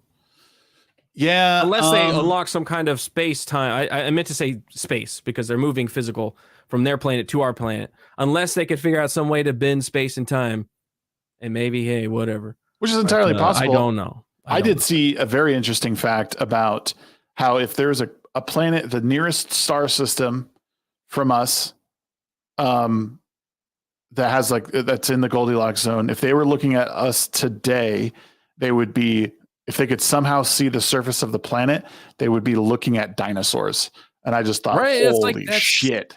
But here's the thing. If that's what they were looking at and they had the power to do that, like if we saw that, we would be on our way there right now. Elon Musk would be already on that fucking thing, because he'd be like, oh, life can be sustained there. So I think that's got to be some reason to explore farther into the cosmos. But one close enough that has the technology to see us, I think is unlikely. I think it's more likely that they're very far away. Just that, you know how empty space is? Space is obviously mostly space. That's what we call it, space. But you can shoot a laser and hit the other end of the known universe and have it bounce back and go different directions like 1,000 times before it hits a planet. We're that empty. There's nothing out there, so it's the vast amount of space that you would have to carry, like you'd have to actually travel. I think it's just too much. So King Deplorable says we could absolutely, we're bouncing around, but we could absolutely replicate the Great Pyramids, for example, given enough time and resources. Sure. Do it. But that's the thing. I see you do it. I want to see it happen more than anything, because here's the thing. I think we should. And he said before that it becomes an object of like money, right? So if money and all this consumerism didn't become a big thing till the industrial age, then I'll give you the money, King. But why were they doing it before? Why were they doing it before? Just to leave their mark? Yeah. That's an insane amount. If it takes more than 100 years, that means that a pharaoh is like, hey, my son's son is going to have this as their, like, nobody's going to do that. I don't think they're like, I'm going to build a massive giant pyramid for somebody way down the line. They were like, no, I'm going to make something for me. I'm going to make me a temple. I'm a god pharaoh, right? So it just seems unlikely. Yeah, like, man. I feel like it just got to have some other purpose. And that's the thing. Those ones is specifically. the Dubai. So, but they're going to be a stiff breeze is blowing them things down. You give it like 500 years, those things are gone. Like they're not built to last. Impressive. That is not more impressive. I mean, they're tall as shit, but like, very tall. Time will take those down faster than the pyramids. Those are not going to. I do not believe for a second that the Dubai towers last for 4,500 years. I mean, do you? No way. Yeah, there's no way. Not on their own. Not if they're just sitting out there in the desert with no upkeep. They're gone. Yeah, right. They're gone. And we found the Sphinx buried. Right. So like, multiple times. That's scary. It's like, and that's one of the other things we touched on when I spoke with Gary a couple of weeks ago. Is like, or maybe we didn't touch it. Maybe I've just been thinking about it. Like, what if there has been global resets that are like essentially buried previous people in the mantle of the earth? Like in the mantle of the earth. Like you can't like down even further down. Well, like, okay, so let's for a second think like, what if talk about hollow earth here? Maybe some dinosaurs in there. They're like, no, but like, so what if we had cataclysmic events from like the Yellowstone caldera or other ones around the world that essentially just buried everything, and like our planet could have been reshaped multiple times. Yeah. Like what is stopping that? Now, granted, nothing. Absolutely nothing. Again, the massive amount of time. Like we're like a little blip on time's radar, not even a blip, right? Yep. So like that could have happened 100 times over, and the whole world just burn over and then come back and burn over and come back. Like, yeah, I think it's 100% a possibility. Who knows? It's like that's like when you start thinking about the simulation theory. Is when if you say we're in a simulation, then what's the likelihood of you being in the next simulation next to reality? It's like not very likely. That could also be a simulation of a simulation of a simulation, right? Yep. You go like we could be a civilization that's way down the line. That's not the first civilization. I think the fact that we just take it for granted that we are just the first civilization is funny. Yeah, and that's where things get like crazy for me. Is like there's so much that we don't know, and like even like we could just be some dust particle floating in it, like, yeah, bro, as a molecule, a part of, you know what I mean? Like that shit. Like Men in Black, when it goes out to the end and he throws little marbles and it's like our whole galaxy's in the marble. Exactly, man. Like that's the kind of stuff I think about. I hope the universe is that way. That'd be awesome. If it was way more complex and crazier than we think it is. We think it's just the universe expanding and planets, which is already pretty whack. It's pretty wacky already. Mm-hmm. It's a cool universe that we live in. But what if it's crazier? I don't know. Everything seems to be more crazier the more you look into things. Like the more you look into like science, the more things they discover, things are crazier and crazier. I mean, they're logical, but this is how people go insane though. Like you guys talked about Terrence Howard the other day, and bro, Terrence Howard, dude. Did you watch it? I watched half of it, and then I was like, I can't. I think he's smart. I do think he's smart. There's no doubt about it. But I think, and as you guys said, and I thought, like, there's a certain amount of insanity that comes with genius. And I think he's like touched the edge, or maybe even done a little bit too much ayahuasca or something. I don't know what it is. There's a thing that I can't tell, and I'm leaning towards he's not full of shit. Like he thinks he's full of shit. Like I think he thinks he's onto stuff. Like I think he thinks he is like got a handle on it. But he does this thing, and you can hear when you're I kind of explained it on the show. When you're listening to it, it's so hard to keep track of what he's saying because he's always jumping to the next thing, and he's like starting something in your head, and you start going like, wait, how does that? And he's already gone into like 3 other things. Yeah. And that's so you never do that, like wait and read out. Here's an example. He said he has a patent on VR technology. Turns out he didn't have a patent. He requested for a patent to be made, and it never got completed. Meaning he does not have a patent on these things. He has something that he put in a form. I could put a form into the government for anything. Right. It doesn't mean that it's real, you know. And like he said, he has diplomas in certain fields. He's a doctor, but he's not. Right. He got like not accredited, but like almost honorary diplomas from these places. So it's like, you know, like you say these things so fast. It's almost like he's an actor and he pretends to be someone. Yeah. I think, yeah, that was such a wild freaking thing. Because again, sometimes he'll hit on things that are like real. He'll know the actual dimensions of the Earth, and he'll know how the Earth is interacting with Mars and Venus and stuff. And like, that'll be accurate information. And then he'll throw in some crazy inaccurate stuff like right next to it, and then you go like, wait, that was real, but then that was, and then he's on to another thing already. It's very interesting. Very interesting. No, it's I wanted to believe every word the man said. You know, like I like the harmonic resonance stuff. Like I really want to believe that, but like there's been at least like 3 or 4 scientists who have come out and been like, this is BS, and here's why. I watched a great video from Kyle Hill, and I respect his scientific knowledge. Mm-hmm. He seems to be pretty level-headed about a lot of stuff, scientifically minded.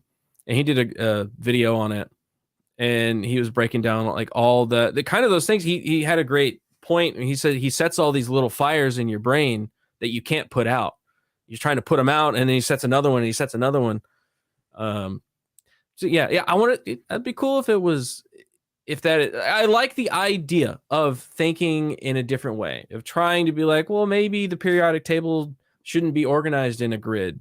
Maybe there is something else to it that could be some kind of resonance or whatever. Like that would be interesting. I don't believe that is it yet, because nobody's proven that. He's not proven these things. He just made a graphic that looks scientific-y, and he said some scientific-y words, right? And you know, to my layman dumb brain, I'm like, oh, that could be, you know, that's interesting, right? But like, I don't, you know, I think the nature of the Forbidden Frontier show too is people think that we just believe everything that we talk about. Like, that's not the case. Like, we just talk about things that are interesting, that are on that fringe of science or this or that.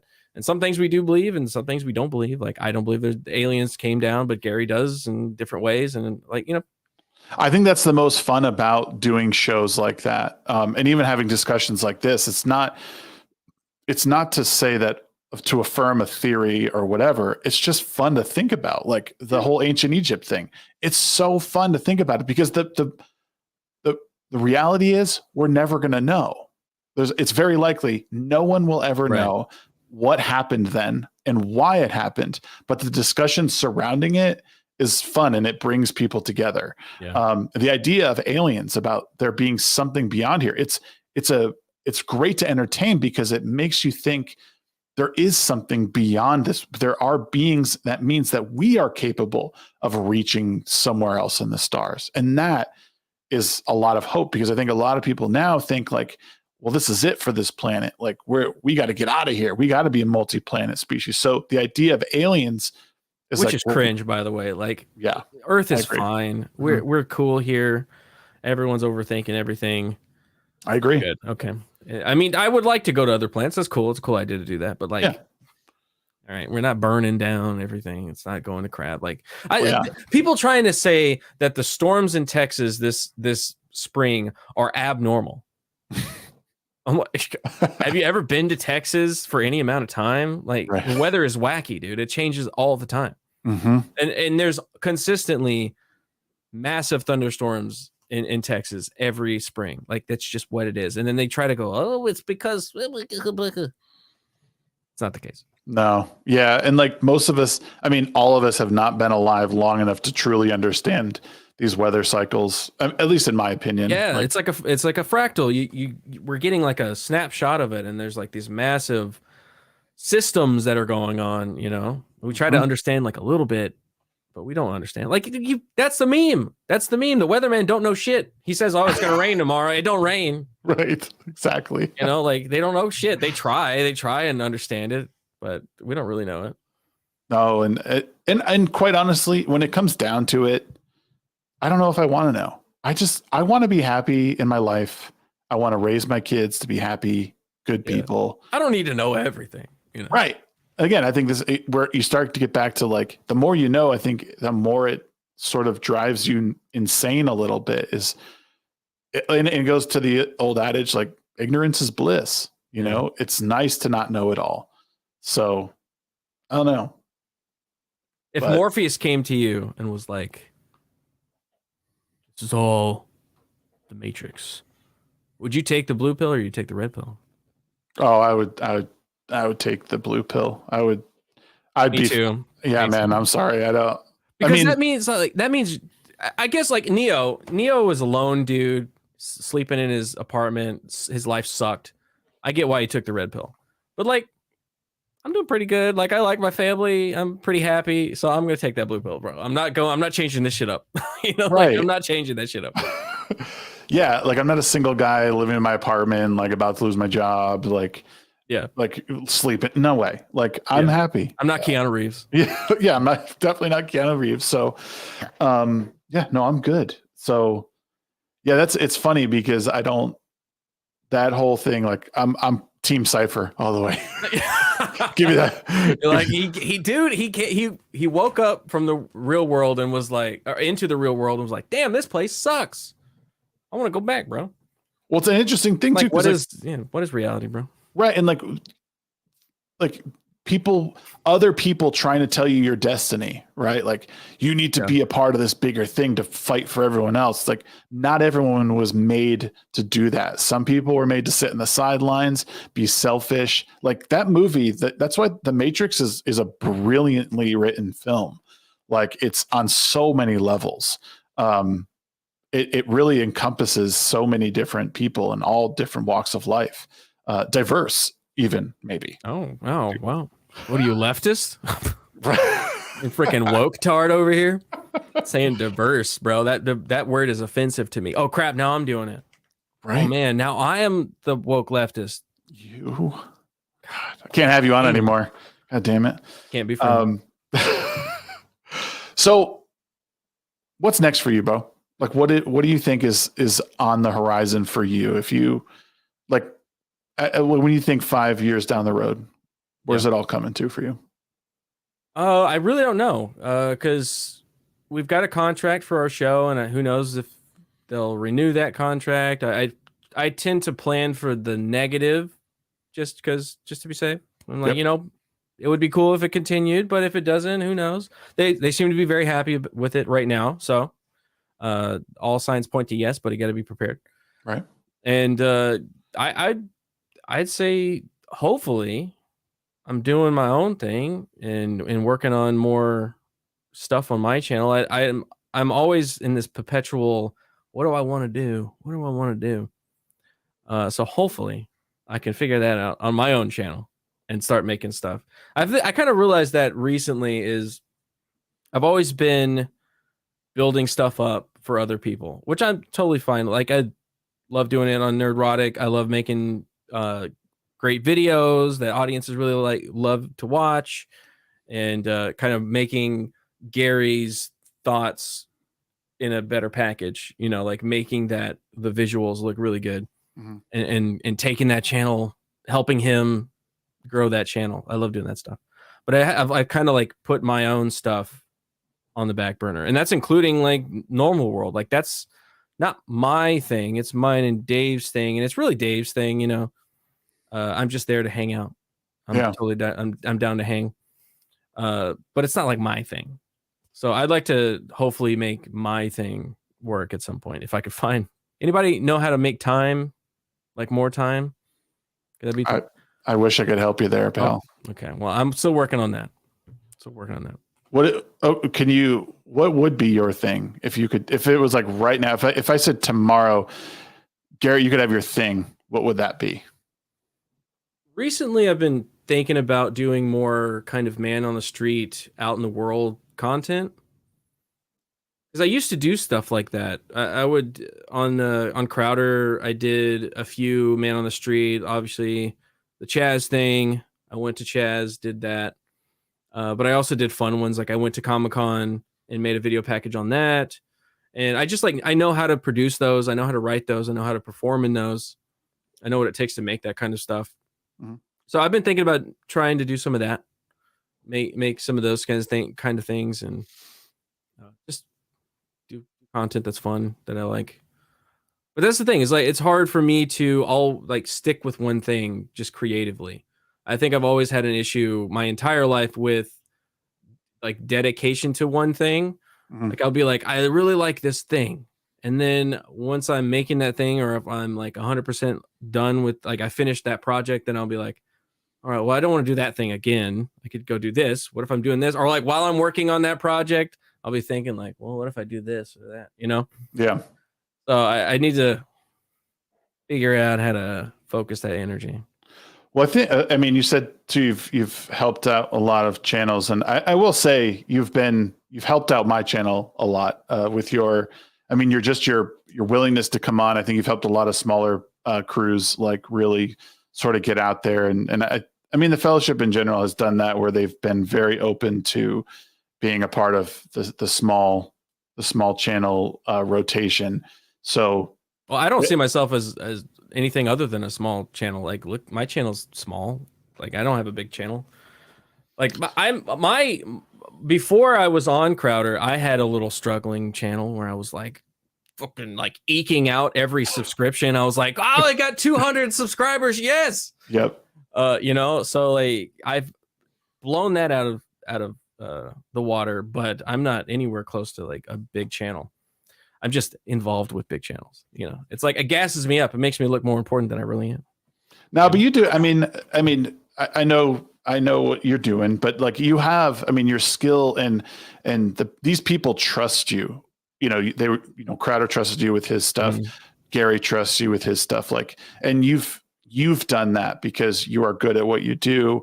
And I think some people embody that whole thing. They get gassed up from it, and they aren't a part of who they were, the smaller channels. And I think you have done a great job at really connecting with people who, just everyday people, even though you consider yourself that still, you're a part of a big movement, believe it or not.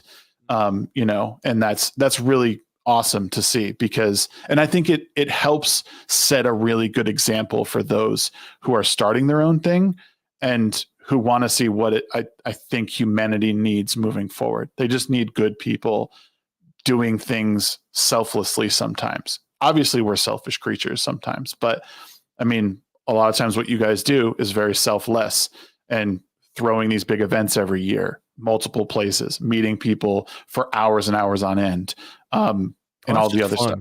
Right. That's just fun. I like doing it. And raising a good family, raising good people. So to that, I thank you. Thanks. And thanks for being, willing to come on this show again. Thank you for being my very first guest on this show. Hell yeah, dude. There was 2 more super chats, both from Future Boy. Thank you, Future Boy, for $2. He said, the pale blue dot, Carl Sagan quote in chat. I didn't see that, but I do know the pale blue dot. Is that Voyager looking back and taking a picture or something like that? Yeah. It took a picture and it was just a little pixel almost as it was leaving the galaxy. Everything we've ever known on that little blue dot. Yep. It's wild. Scary. And then Future Boy again for $10 American says, Earth ain't fine. You got Musk and other fuelists who want increasing population for infinite profits and disposable labor at the cost of finite natural resources. Resources will run out. There's a whole show we could do on this. I don't know if we have time to delve into this tonight. I don't think we have any idea what finite resources actually means. This is my personal opinion. I don't think we've even scratched the surface at oil. People say, oh, we're running out of oil. I don't think anyone has any idea how much oil we have. Yeah. It's, I agree. this planet is humongous. It's and not to say that No, the they Earth aren't. is definitely fine. Like all those things you said after you said Earth ain't fine, the Earth will be fine. It's Right. us that may have a problem. Humans, yeah. Like Earth is like whatever. Good point. It'll No, bounce it'll shrug off most of what even if we detonate a bunch of nukes on this surface of the Earth, we're gone. But given enough time, It'll Earth will just it'll be good. calibrate. It'll go like this. Recalibrate. Ah, shit. All right. And those are very immediate problems too. It's like I'm like thinking in the long run, in the long term, I think we're okay. Yes, I agree. Well, that's are you doing anything tonight? Are you streaming? Yeah, I know normally Monday nights you stream usually on. It's my Fallout time. It's your Fallout time. Tomorrow. Okay. I moved it. Well, thank you very much, sir.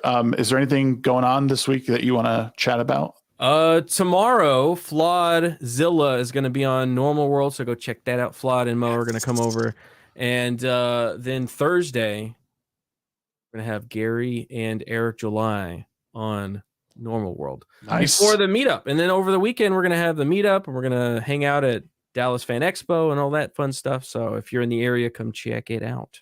Cool. That's awesome. Guys, this Friday is my birthday. So make sure, yes, I'll be 39 years old. And we just crossed 2,400 subs on the channel. So that's awesome. It's a nice little milestone. We're on our way to 2,500. So make sure we'll be, let's see, what do we got this week? Midweek Hump on Wednesday. 8:30 p.m. Mountain Time. We have I'm going to be jumping on Carrie Smith's channel tomorrow night to be talking about some gangster movies, some Hollywood movies, and then Zach Shutt from Meta PCs is going to be here to talk with me on episode 42 of Ready Set Shag, and then it's going to be my birthday. So I won't be making it out to Dallas, unfortunately. I really wanted to go, but just couldn't make it happen. So make sure you guys check in the end of the week. I'll be doing probably another Diablo stream or some sort of video games because I want to get back to playing video games. I just want to have fun, man. I said too much of this crap is got to balance. Apparently I have a Rumble rant from Diana. Oh no. Diana. Oh, Diana Francisco. Hey, what's up, Diana? Yep. For $1 over on Rumble, she said, I so have enjoyed both Shags and Garrett. Such good guys. God bless you. And chat, the best. Thank you very much, Diana. Appreciate you.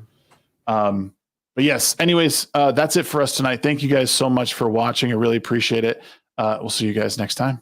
Yeah. Later.